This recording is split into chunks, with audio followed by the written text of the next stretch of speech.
Ladies and gentlemen, this is your Impact Wrestling Report here for OneWrestling.com. If you don't know who I am, well, I am the Mark of the Master, the man of the planet, Big Ray, here to stay to talk some Impact Wrestling today. And ladies and gentlemen, I am joined by the steady hand of OneWrestling.com, our cameraman, Carl. Now, listen, guys, you can give us a follow at One Wrestling. Give me a follow, or, you know, I was saying the other day, you know, what about like a twallow? It's like a Twitter follow. You know, follow people on Facebook, follow people on Instagram, follow people on Twitter. Give me a twallow. No? What happened? What do you give me that look for, Carl? I mean, seriously, I'm trying to start something new. Like, your mother.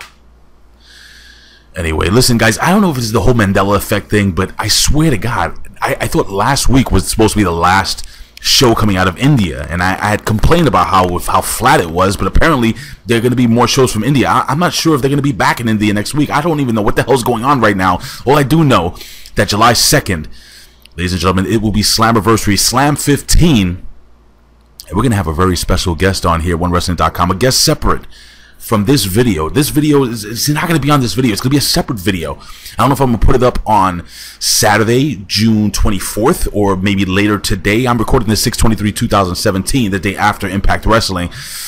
And it's going to be an awesome guest. Now, people are asking me, who's this guest? Who's this person that you're going to have on? And all I'm going to say is this. This guy is Taz trained, Al Snow trained, and, well, you know, I'll just leave it at that. It's pretty tough.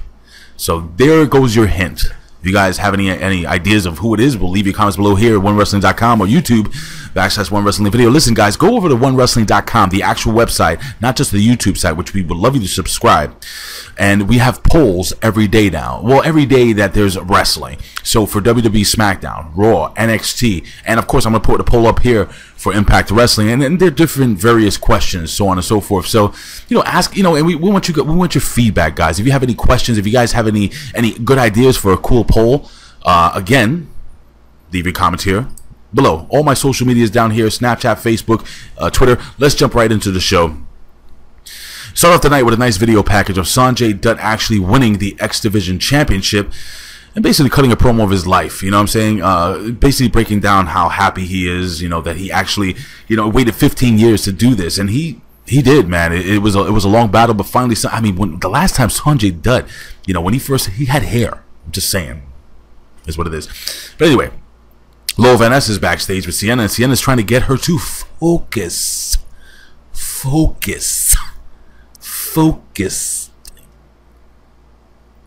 I have a headache. Anyway, well, we all know that Laurel Van Ness is all over the place, but Sienna, you know, says that, look, don't worry, Rosemary is not even in the building. You have absolutely nothing to worry about. Again, guys, it's day 3 in India, and we have the Sony 6-way X Division trophy that they're going to be battling for. It's going to be Trevor Lee versus Davey Richards versus Suicide versus Braxton Sutter versus Eddie Edwards versus Matt Sydal. And again, this match was, not again, but this match was like ridiculously long. It was a 3-segment match. I mean, unbelievable commercials all over the place. Not unbelievable, pretty good. That Sonic commercial with the hot dog and all the stuff that you could put on it, and it's just ice cream, and I'm hungry. I haven't had breakfast yet. This is all I have for breakfast right now. This is my cup of coffee, and there's nothing in it besides coffee, Carl. Unlike some people that work here, drinking on a job is supposed to be against the rules, but it is what it is. I mean, these people, you know, he has tenure or whatever. He's been here before me, and I've been here like 8 years. Anyway, it was a quick start to the match. There were bodies everywhere, everywhere. I mean, Suicide at one point had a huge trust fall. If you don't know what that is, it's basically the whole Suicide gimmick where he falls back and hopefully there's somebody there to land on. You have AJ, we have AJ Lee, the first, and basically this is a 6-way match, and it's an elimination match. So we have Trevor Lee, who actually hooks the tights on Braxton Sutter. I was amazed to see that Braxton Sutter was one of the very first people out. Then we have Eddie Edwards, who comes in, cleans house, and well, that's until he gets thrown into the ring post by Eddie, what's Davey Richards. Yeah, that guy, killer. How the hell I figured his name? Don't tell him I said that, by the way. I forget. Anyway, now we have Suicide, who comes in. It's his turn to clean house, but well, after a series of misses, we have Trevor Lee, who hits the jumping double stomp to the chest. And now Suicide is eliminated. Now, again, guys, I love Trevor Lee, guys, but I think he's kind of falling in the mix. Now, there are a lot of people that I know you guys know about Al Snow leaving, Helms leaving. I mean, these are all people that were, you know, synonymous with that whole regime back with some very famous pumpkin guy. I don't know, Billy Corrigan. And, you know, of course, yes, you know, the Hardys and all that stuff. And I noticed little by little, these guys are getting eliminated. They're getting deleted. Yeah, it is what it is, man. But, hey, Trevor Lee, the Carolina Caveman, is one of my very favorite guys on Impact Wrestling. One of my favorite wrestlers, period. The guy's great. He has a great look. He's very, very strong for his size. I mean, the guy's athletic. He's the whole package, man. And he can do some comedy. I don't know if you guys know, if you remember when he was when they were doing the whole delete gimmick and final deletion, all that stuff. You know, when these guys were getting involved and with the Helms Dynasty. I mean, I thought they did some great stuff, some great work, and I think it was worth keeping him. I hope they understand how worth it is keeping Mr. Trevor Lee around. So I would love to talk to Trevor Lee, guys. Again, you know, we're going to be doing a lot of Impact Wrestling interviews here coming down the line. And, you know, who knows who is going to show up. So I'm pretty excited about that, guys. Again, so anyway. So Richards is DQ'd. He's on the outside. He throws a chair in the face. Now, I want you to listen to this. I want you to really focus in on what I'm saying here, because this didn't make any sense to me. Okay, guys? I'm not criticizing. I'm just telling you this didn't make absolutely no sense. Richards tosses a chair at Eddie Edwards' head, all right, from the outside, boom, into his face, right? Okay, he's DQ'd. Understandable. Then we have Richards, who basically grabs the chair. Now, Eddie Edwards is on the outside of the ring. He's slumped over, whatever. Richards is going to hit him with the chair. But no. Eddie Edwards takes, you know, stops Richards, sets up the chair, suplexes his former tag team partner onto the chair, okay, which was horrific, because if you land the wrong way, it's a broken back, period. And then Eddie Edwards gets disqualified. Now, my question to you guys is this. Am I being nitpicky here? How can you disqualify Eddie Edwards if Davey Richards is not in the match? Am I right, Carl? I mean, am I right? Exactly. It makes no sense, guy. I'm telling you. It makes no sense to me, guys. I just think it was a way of getting these guys off of TV. Maybe they're not thinking, but you know how we are, wrestling fans. We think things through, we analyze things, we break things down. Did not make any sense to me. And anyway, basically, after a series of eliminations, we have Matt Sydal and Trevor Lee. It's going to be these two guys in the ring left. And did I mention Matt Sydal was in the match? Because this guy's just like unbelievable. After a huge kick to the head, we have Sydal, who goes for airborne with a shooting star press, and he hits it for the 1-2-3. Dude, that is one of the most beautiful moves in professional wrestling. Again, this was a solid match, guys. A lot of good spots in the match. Again, a little questionable as to how the two former Wolves or American Wolves got disqualified from the match. Again, if I'm being nitpicky, that's me, but I'm telling you guys, it's not right. And then we have Scott D'Amore, and we have Scott D'Amore, and who is it? Scott D'Amore and Bruce Prichard. And the CFO, whatever the hell that means, of Sony Pictures India, and they present the beautiful bowling trophy to Matt Sydal. The thing looks stupid. I'm sorry, Impact Wrestling. It looks silly. Anyway, I don't like the trophy. Not a big fan, but it's not your fault. I mean, that's Sony. You know, unless it's solid gold. I'm assuming it's solid. If it's solid gold, send one of them trophies my way. I would love a Sony PlayStation trophy, whatever. Sony soccer gimmick. Anyway, okay, so now we're gonna go into a series of segments where we have Rockstar Spud in the street. He's using the selfie stick, and he sees Hornswoggle, and they're having fun with a bunch of locals, so on and so forth. Spud chases after him, and anyway, they end up face to face with each other outside. They're about to go at it. They're about to fight. All of a sudden, one of the locals, who is also a little person, they look at him like they know who he is, like he's somebody important. They stop him, or he stops them from fighting. Boom. Making me think, is this whole feud going to lead into possibly, maybe, one of the most entertaining comedy duos in Impact Wrestling?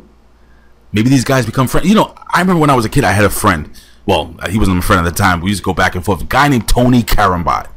This guy was a jerk off. And he used to kick my ass when I was a little kid until I went and started boxing, and then I kicked his ass. And then we started kicking each other's ass every single week. And then we became really cool friends.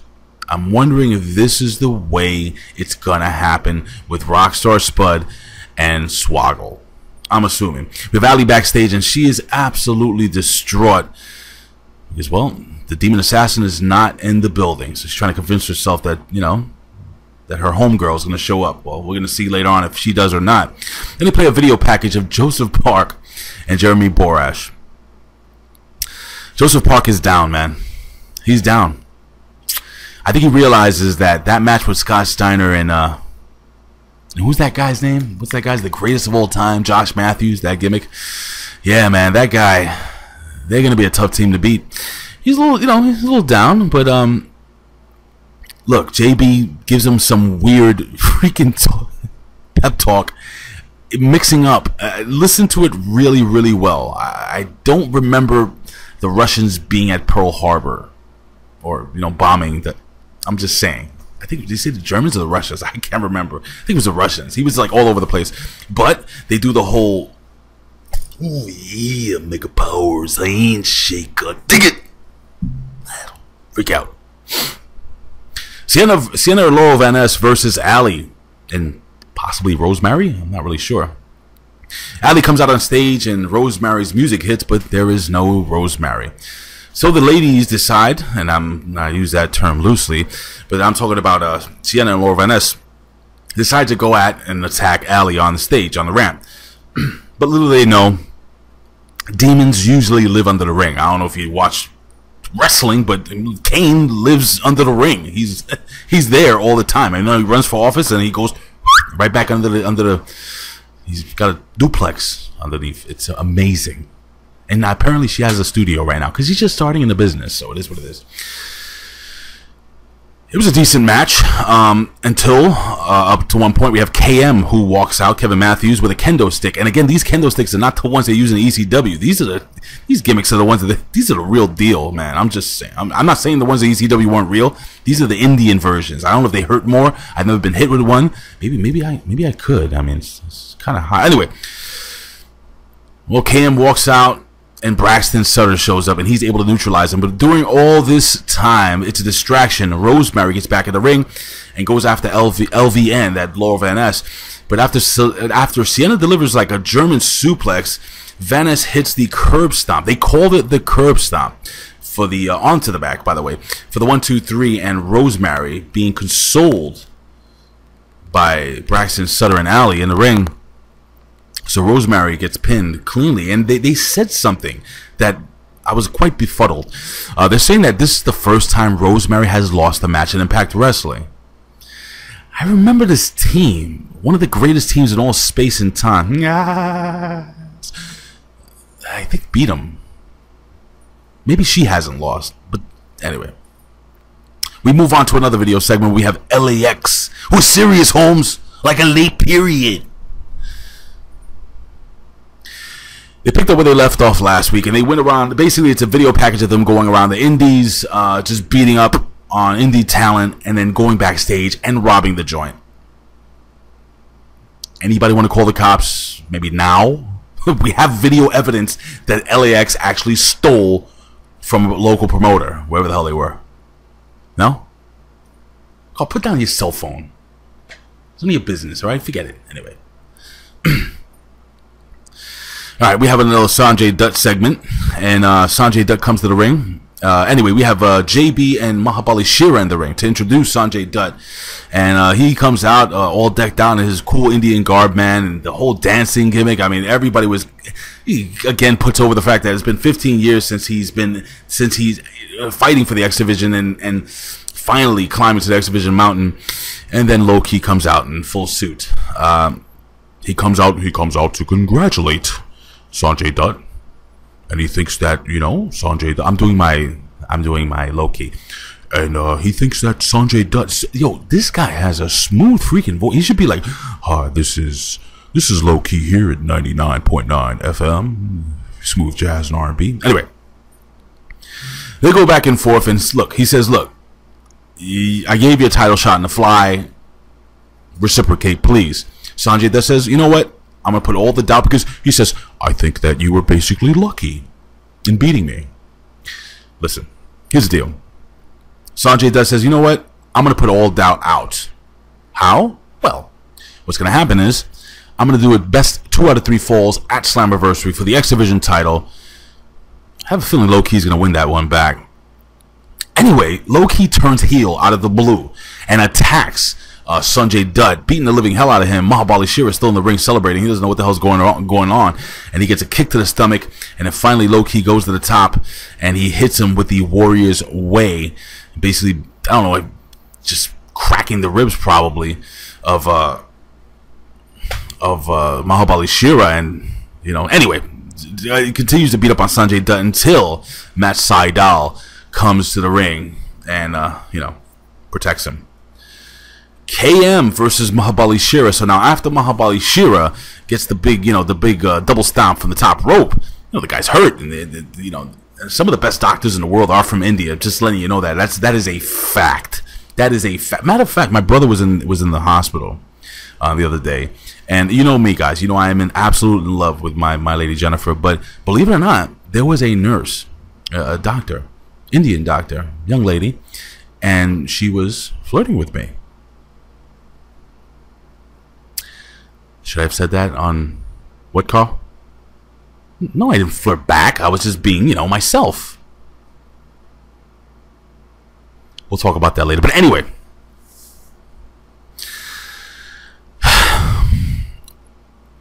Shera comes out, and this guy is just like hurt, beat up. The doctors are holding him back. They do not want him to compete. He breaks through finally. KM grabs him, throws him into the ring. They have an actual match.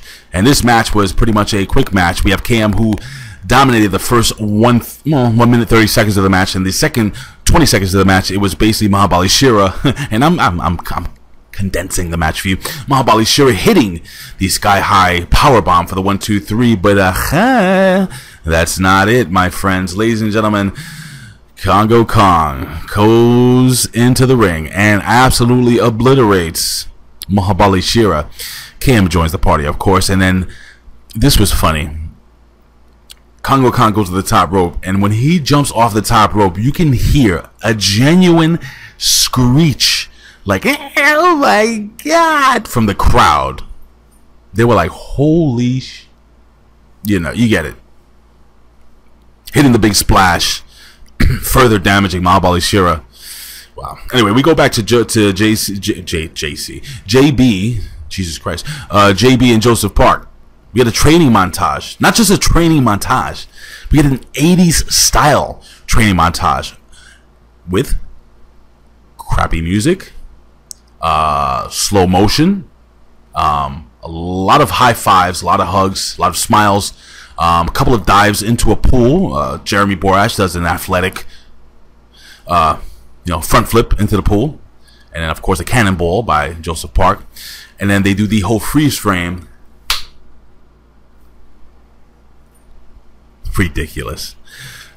Josh Matthews is like, yeah, I'm sure Big Papa Pump's gonna be totally scared about this. Anyway, we have Moose. He comes to the ring. Well, actually, first Eli Drake and Eli Drake, dummy. Yeah, Eli Drake comes to the ring, and they speculate about the fact that Moose's tag team partner could be Bruce Prichard. Now, we spoke about last week that there was a NFL player, and I'm not really a fan of NFL player. I'm gonna try with all my heart and all my soul and everything that is within me to give this an opportunity. Moose comes out and says that he has a partner, and his partner is DeAngelo Williams, formerly of the NFL, and he'll probably be back in the NFL pretty soon. He's not signed yet, but this guy, did a training video. Looked pretty decent, taking a bump here and there. Again, I don't know how far. I mean, the guy the guy's huge. The guy's athletic. Obviously, he did some freaky handstand on somebody's leg. If you don't know what I'm talking about, go back and watch it. Listen, DeAngelo Williams is a super freak. He looks like a tough. He has a good look. Leave it like that. I'll tell you that. If the guy wrestles half as good as he looks, who knows? Maybe DeAngelo Williams doesn't have to go back to the NFL. I mean, let's be real, guys. I mean, if this guy can make a career, if he's charismatic, I haven't really seen too many interviews with him. Some he's very well spoken. I don't know, man. I'm gonna try to give it a chance, guys. But anyway, we cut back from the video on freaking KM and Cris Adonis. Did I say KM before? Cris Adonis. I'm sorry. So it's Eli Drake, dummy, yeah, and Cris Adonis, and they're beating the living hell out of Moose, and that's where they leave him. And now we have the main event of the evening, scheduled for one fall. Ethan Carter III, or Ethan Carter III, and Bobby Lashley versus Mr. Sorry About Your Damn Luck, James Storm, and Alberto El Patron, the Global Force Heavyweight Champion. And of course, Bobby Lashley is the Impact Wrestling Champion. They both have championships. Anyway, it was a good match, man. Long. It's like a 15-minute match. These guys win. At one point, we had EC3 tagging his partner Bobby Lashley by slapping him in the face. Anyway, I would never slap Bobby Lashley in the face. It's like slapping Godzilla in the mouth. Get a face full of fire. Anyway. Yeah, man, we have El Patron and we're gonna fast forward to the match because I'm not gonna break down the entire match. We have El Patron, we have Storm, and El Patron. Storm finally gets tagged in after getting the living daylights beat out of him for a good 5 minutes or 10. No, about 5 minutes. El Patron comes into the ring, and they did some gimmick where it was like a Tower of Doom spot with Bobby Lashley doing the whole big power bomb on all the opponents, and at one point, EC3. I'm sorry, El Patron did something weird. He used something to whip Ethan Carter III in front of the referee. No DQ. Maybe the referee let it. I don't know. It's just weird. Anyway, we're gonna fast forward. After the Tower of Doom spot, we have Bobby Lashley who misses a spear, and he runs right into a last call super kick, and then gets a second super kick from El Patron. So Bobby Lashley gets a kick, 2 kicks to the face. The arm breaker is locked in on Bobby Lashley, but Ethan Carter III breaks it up. Now he grabs the strap from the referee. Oh, so maybe there was a strap he used. All right, so he grabbed the strap from the referee, right? And he starts to hit Stifler with the strap. He starts to beat the referee with the strap. And then guess what, ladies and gentlemen? Yes, your winners by disqualification, El Patron, and Sorry About Your Damn Luck, referee. That was Brian Stifler. Brian Hebner comes out and he basically calls the match. You know, yeah, he gives them the DQ. We have Storm and El Patron who win by disqualification again. The fight continues in the match outside, and after the match, we have El Patron who takes both belts, both the Global Force belt and that beautiful Impact Wrestling belt that I have sitting over my shoulder. And it's a shame that I think that this thing is gone after Slammiversary. I think they're gonna be revising the title. This is my favorite. Like, it's been my favorite style belt, and wow, man, I think it's beautiful. I think this is what a championship belt. I mean, I love all belts. I think all belts are good. The NWA belt is actually one of my very favorites of all time, but the Impact Wrestling belt, not just because I'm covering it, I think this is what a championship belt absolutely should look like, man. This thing is awesome and heavy as all hell. I have 2 of them. I have one that I keep. This one's just display. I have one that I walk around my neighbor with, and I try to find the weakest, oldest people, and I will challenge them to a match, and I will usually beat them. So I hold on to that. And some kids, no, they have to be under the age of 11, because once you hit 12, that's puberty, and you know, I'm screwed. You know, I'm an old man. Anyway. Listen, guys, that was your report here for Impact Wrestling. Again, guys, you can follow me on Twitter at Big Ray Show. Follow us on Twitter at One Wrestling. Follow the legendary Bill Apter at Apter One Wrestling. Hey, guys, listen, I'm going to break this all down. You have a whole bunch of people you can follow. You have Billy Ray Valentine at OB1. That's OBI, the number 1. You know me. That's NOME. Check out his show, The Infinite Fringe. Excuse me. You have 8-Track Brown. Follow Matt Farrell Fancy. You have Fame Black at Fame Black. You have Connor Fabe. Give him a follow at OKAYFABE. And then, of course, our new correspondent, guys. Don't forget. Oh, and of course, the professor. Don't forget the professor. Anthony. Oh, what does he call himself? Bella Cruz, but Oscar De La Hoya, something like that. I don't, what is it, Carl? I can never get it right. Yeah. My baloney has a first name. Shut up. Anyway, yes, you can follow him on Twitter at PROFPW Hustle. And of course, our new correspondent, the main man with the master plan. We're talking about Travis Volts. He's now not only covering Raw, but the dude is now also doing NXT. So it's the nuts and bolts of Monday Night Raw and NXT. Guys, Bill Apter is going to be doing some special stuff here. I'm going to be doing some special stuff here. Hey guys, check me out. I have another podcast over on it's not, I was on WrestleZone this past week. I'm usually going to be on maybe once a month or something like that, or once or twice a month, whatever. But I gotta tell you something, man. The Impact Attack. If you want a little more in depth here, and we don't just talk Impact Wrestling, we talk WWE, we talk everything, we politics, news, everything, fun, comedy. It's just good stuff, guys. Ben Hameen, I don't know what the hell happened to him last week. I haven't heard from him yet. I don't know what's gonna happen in today's show, but God willing, Ben doesn't believe in God, but God willing, Ben Hameen's okay, and he gets, I don't know what happened. It's just, you have to listen to last week's episode. Search Impact Attack anywhere you listen to your favorite audio content. Ladies and gentlemen, listen, I always say this. I would do this for a living. And if I could, I'd do it anyway. Why? Because I love talking wrestling. And I love talking wrestling with you guys every single week here at onewrestling.com. Ladies and gentlemen, in the words of the legendary Bill Apter, we'll see you at the matches. And in the words of my brother, Bill Schuyler, who is always over my shoulder, we'll see you down the road. Guys, we'll see you next week. And guys, look out for the Impact Attack podcast. And also look out for my very special guest, maybe today, depending on when you're watching this video, maybe tomorrow. Follow me on Twitter and find out, guys. Love you. And don't forget, go to onewrestling.com and vote on those polls we got there, guys. Trying to get some traffic to the site. Please subscribe here. Get your friends to, even if they don't like wrestling, just tell them click subscribe. I'm trying to get 50,000 subscribers. We have 20,000 right now, about 20,000. 50,000 subscribers by 2018, and from there, hopefully we can take this thing to another level. Guys, look, we have so much amazing content here at onewrestling.com. Talking about interviews with some of the biggest stars in professional wrestling, insight from some of the most fun thinkers in professional wrestling. Guys, we have a litany of great stuff here, guys. Please subscribe, support, and show us some love, man. I appreciate you guys. I love you guys. I sincerely really love you guys. This is my therapy focus. See you guys.